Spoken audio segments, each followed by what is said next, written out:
Finally gas Orunodoi আঁচনি 3.0 নতুন এটা আপডেট লৈ আহি আছোঁ। সেইটো আপডেট হ'ল যিসকলে এইবাৰ অৰুণোদয় আঁচনি 3.0 নতুনকৈ আবেদন কৰিলে বা আবেদন কৰাৰ কাৰণে আপোনাৰ গাঁৱত যিটো কমিটি বনাই দিয়া হৈছিল, আপোনালোকে তাত এপ্লিকেশ্যন কৰাৰ কাৰণে আপোনালোকে সকলো ডকুমেণ্ট জমা কৰিলে। এতিয়া যিসকলে এইবাৰ অৰুণোদয় আঁচনি 3.0 এপ্লিকেশ্যন কৰাৰ কাৰণে ডকুমেণ্ট জমা কৰিলে, এতিয়া কিন্তু সেইসকলৰ নাম ভেৰিফাই হৈ গ'ল। এতিয়া যিসকলৰ নাম ভেৰিফাই হৈ গ'ল, এটা কিন্তু অৰুণোদয় আঁচনি 3.0 ড্ৰাফ্ট লিষ্ট আহি গৈছে।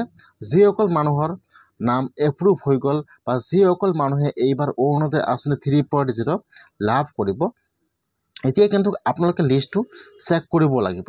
যদি আপোনালোকে এইবাৰ অৰুণোদয় আঁচনি 3.0 এপ্লিকেশ্যন কৰাৰ কাৰণে আপোনাৰ গাঁৱৰ কমিটিৰ ওচৰত আপোনাৰ সকলো ডকুমেণ্ট জমা কৰিলে, তেনেহ'লে কিন্তু এতিয়া আপোনালোকে চাব লাগিব যে আপোনালোকৰ ড্ৰাফ্ট লিষ্টত নামটো আহিছে নে অহা নাই বা আপোনাৰ নামটো এপ্ৰুভ হৈছে নে হোৱা নাই।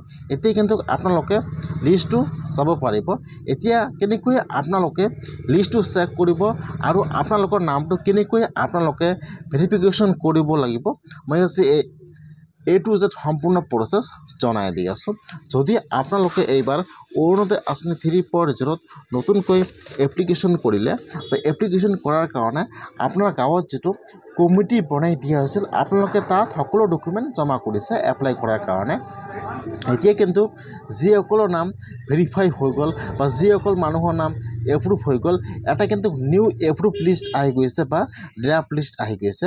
এতিয়া কিন্তু আপোনালোকে যিটো আপোনাৰ গাঁৱৰ কমিটি আছে, আপোনালোকে আপোনাৰ ডকুমেণ্ট আপোনাৰ যিটো কমিটিক জমা দিছিল এপ্লিকেশ্যন কৰাৰ কাৰণে, তাত কিন্তু ড্ৰাফ্ট লিষ্টটো আহি গৈছে।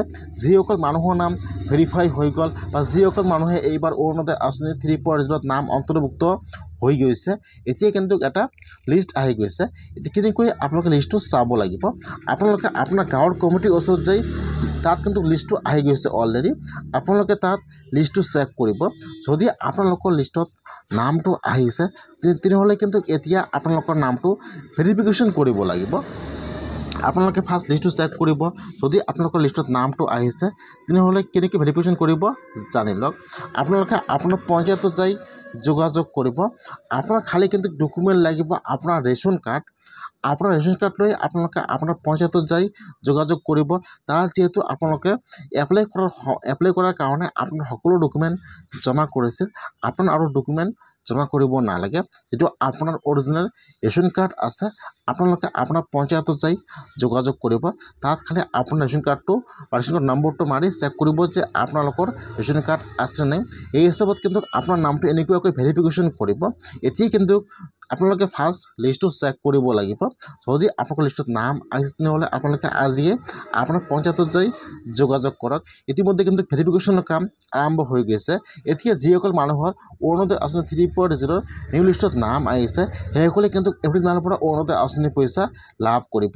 সেইকাৰণে কিন্তু এই মাহৰ ভিতৰতে সম্পূৰ্ণ কাম ভেৰিফিকেশ্যন কৰিব লাগিব। যিহেতু বৰ্তমান ভেৰিফিকেশ্যন আৰম্ভ হৈ গৈছে, সেইকাৰণে আপোনালোকে আপোনাৰ পঞ্চায়তত যাই অতি সোনকালে আপোনাৰ অৰুণোদয় আঁচনি 3.0 ভেৰিফিকেশ্যনটো কৰি লওক, নহ'লে কিন্তু আপোনালোকে অৰুণোদয় আঁচনি আৰু কেতিয়াও লাভ নকৰিব। ইতিমধ্যে অৰুণোদয় আঁচনি 3.0 ভেৰিফিকেশ্যনৰ কাম আৰম্ভ হৈ গৈছে।